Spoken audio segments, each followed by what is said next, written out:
Olá, tudo bem? Mais uma vez aqui, eu sou o professor Gidalt e recebo você nesse canal com muita alegria. Hoje eu quero falar sobre um assunto mais relacionado às ciências da religião, que é o ecumenismo. O que é o ecumenismo e qual a diferença dele para o diálogo interreligioso também, que é um outro tema muito importante. Para tratar desse tema, acho que vale a pena explicitar a minha confissão religiosa, não há nenhum problema nisso, eu sou cristão protestante, sou metodista, na Igreja Metodista no Brasil, e tem um tema que sempre me chamou atenção, que é o tema do ecumenismo. Por quê? Porque eu entendo que a Igreja tem vivido um problema muito sério, e não é de agora. Já tem séculos e séculos que a Igreja cristã tem vivido um racha, né? Divisões internas, mesmo na época do século I.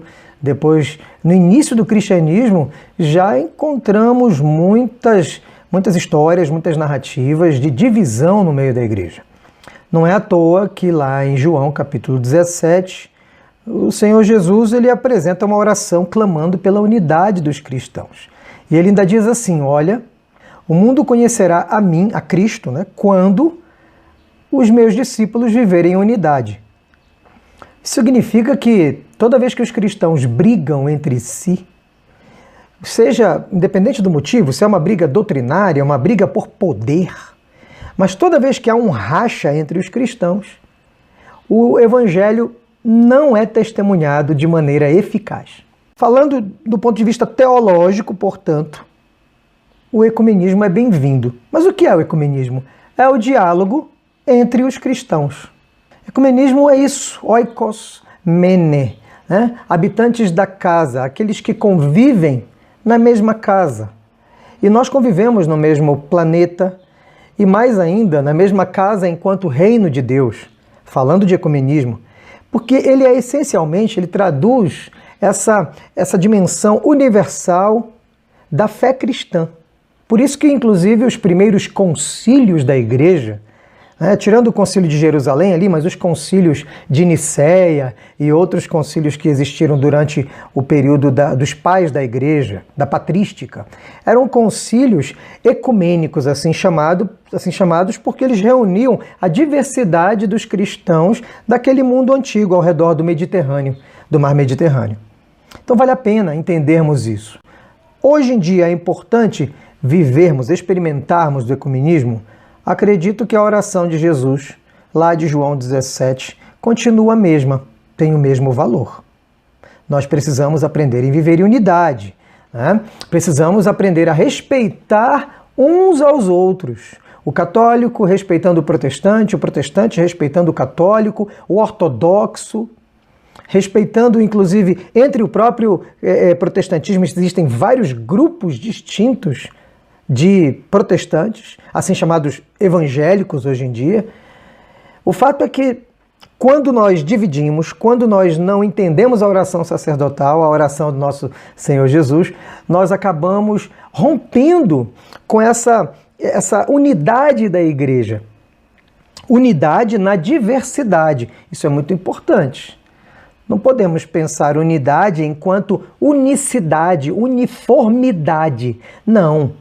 Sempre, desde a época do século I, sempre existiram cristãos com uma interpretação de um jeito, uma interpretação do outro, um costume de um jeito, um outro costume. A diferença, a diversidade entre os cristãos sempre existiu. Nunca houve uniformidade. Aliás, tentaram fazer isso, mas toda vez que os cristãos tentam fazer uniformidade, fazem isso por meio da força, por meio da violência, usando o poder das instituições, via de regra, atreladas ao poder econômico e político dos reis, dos poderosos aqui. Então, esses aliançamentos são perigosos, porque surge alguém dizendo, só tem um jeito de ser cristão, só tem uma maneira de orar, só tem uma forma de interpretar a missão da igreja. Quando começa essa busca de padronização, ignorando a diversidade entre os cristãos, é quando o ecumenismo sofre, é quando a unidade entre os discípulos de Jesus sofre.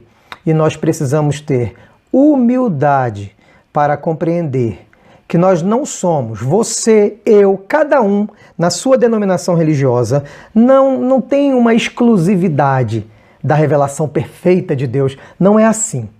Não é assim. Existem aquilo que é nevrálgico, aquilo que é essencial da fé, o cerne da fé cristã, que deve ser preservado e que em torno dele nós dialogamos. E existe toda uma diversidade de doutrinas mais periféricas que cabe aí uma interpretação A, B ou C. O fato é, nós precisamos respeitar uns aos outros, precisamos respeitar a diversidade, o direito do outro pensar diferente de mim, inclusive enquanto cristão. E outro aspecto é o diálogo interreligioso. É diferente do ecumenismo. O ecumenismo ele ocorre essencialmente entre cristãos. O diálogo interreligioso, o próprio nome já diz, é quando os cristãos dialogam com o candomblessista, dialoga com o islâmico, dialoga com o judeu, dialoga com o hindu e qualquer outra forma de manifestação religiosa. Esse diálogo é interessante? Acredito que sim. Ele faz parte da espiritualidade de Cristo, da maneira como Jesus vivia a fé? Com certeza. Ele não manifestou nenhum desejo de ruptura, de violência, de intolerância com outra manifestação religiosa. Jesus não tinha essa postura. Ah, mas isso significa que agora todos os caminhos levam ao céu? O diálogo interreligioso, ele não relativiza a doutrina cristã. Também não relativiza a doutrina islâmica, budista. É diálogo. Não é uma espécie de sincretismo religioso. E aí vale a pena mencionar que existem movimentos que se dizem movimentos ecumênicos, mas que na verdade são movimentos sincréticos. Movimentos que buscam criar uma nova fé a partir da mistura das religiões. E alguns chegam a dizer, não, nós temos o mesmo Deus. Não, gente, se eu disser que eu tenho o mesmo Deus do outro, eu estou provavelmente ignorando o Deus do outro, achando que ele é uma mera invenção do outro, dizendo isso e afirmando, não, só existe um Deus que é o meu, então nós temos todos o mesmo Deus. O diálogo interreligioso ele deve reconhecer a autenticidade da fé do outro. O outro não tem a mesma fé que a minha. É outra fé. Né? É uma tradição indígena, é uma tradição religiosa afro, né? É o do candomblé, ou já sincrética da Umbanda, por exemplo. Qual é a tradição? Ou do espiritismo kardecista, que é diferente. Tem gente que chama tudo de espiritismo e não é. A questão é, nós precisamos reconhecer que o outro tem o direito. Tem o direito conforme as nossas leis, a Constituição, e tem o direito conforme as Escrituras. Jesus não pede que os cristãos imponham a sua fé ao outro. É claro, eu preciso aprender a respeitar, a dialogar. Dialogar com o outro. Inclusive, podemos trabalhar em conjunto. É sério. O diálogo não é simplesmente a gente bater papo na mesma mesa, numa mesa redonda, conversando. Diálogo tem a ver também com ações que podemos ter. Ações para frear o fundamentalismo, para frear a violência gerada por grupos extremistas dentro das religiões. Já vi também movimentos interreligiosos de ação social, de acolhida, de manifestação de amor e caridade.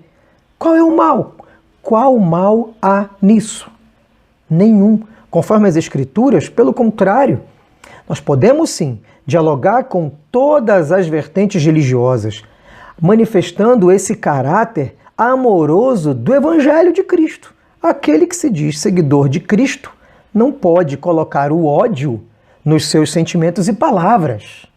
Aquele que se diz seguidor de Cristo deve saber dialogar com o diferente, inclusive de outro segmento religioso. Isso é diálogo interreligioso. E não precisa abandonar a tua fé. Não é isso. Não é mistura de religiões. Não é abandonar a nossa fé, as nossas convicções, para abraçar as convicções do outro. Não é isso. É conseguir dialogar de forma respeitosa e tolerante com aquele que é diferente sem abrir mão de quem você é. Isso é maturidade. Nós precisamos de maturidade. Tá certo? Senão, nós vamos querer puxar a espada para impor a nossa fé. E aí Jesus virou para Pedro: Pedro, não é puxando a espada que eu trabalho.